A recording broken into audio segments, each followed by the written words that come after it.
out there, I have the first printed collected version of The Young Protectors. This is a web series that was written by Alex Woolfson. Most of his stuff is generally done online. He's done a few other independent comic books here and there, but he's been doing The Young Protectors for several years. This first trade paperback collects the first chapter called Engaging the Enemy. This includes a prologue story, a chapter 1, an interlude story, and a bonus story having to do with the origin of a couple other characters that are in this book. The universe where this takes place, there are superheroes and supervillains. The main character, his name is Kyle, he's coming to grips with his own sexuality, and in the first opening story, he gets enough courage to go into a gay establishment. Turns out he's a teenage superhero himself who's part of the team The Young Protectors. His code name is Red Hot. And what's interesting about this is when he's leaving, he runs into the supervillain known as the Annihilator, and he's supposedly the worst of all the supervillains. But turns out he's also gay. I don't want to give away any major spoilers after that, but you can guess what kind of direction the story's going to be going into.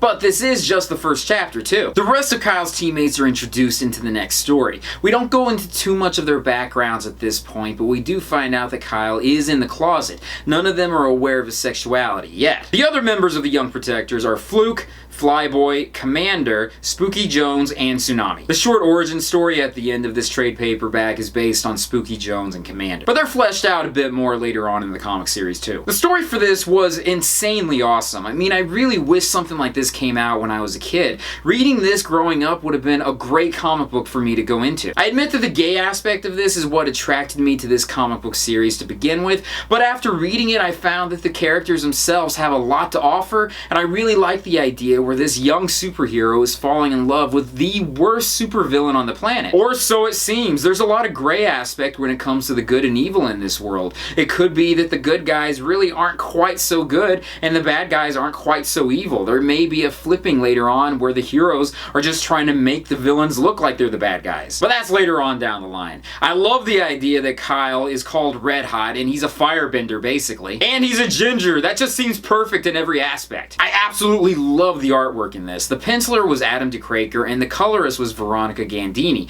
and these guys are a great pair to work together. The characters were drawn very nicely, the background was well done, the colors were very vibrant, it gave a lot of feeling of hope, and I feel like that's something that's missing from a lot of mainstream comic books today. We get a few little Easter eggs here and there, including some advertisements from some other Alex Woolfson comic books like Artifice. I'm really hoping that Alex Woolfson's going to be continuing on doing this trade paperback form for the future chapters that he's already done. Let me point out there's no gay porn in this, so that means that gay, straight, doesn't matter, everyone can enjoy this comic book. There's some kissing and touching here and there, but nothing we haven't seen between heterosexual couples since the beginning of mainstream comics. But the kissing is really nice, and I'm glad that these characters are outed as being gay at the beginning. Even though Kyle is still in the closet, still the reader knows he's gay. I'm glad we don't have to find all these innuendos and these subtexts and all these other things that make us believe they could be gay. A lot of mainstream comics love to do stuff like that. They're getting a lot better at it now, but still they would always just kind of allude to a character being gay rather than just saying that they are. In the writer's notes at the end of this trade paperback, Alex explained this was supposed to be a short online story,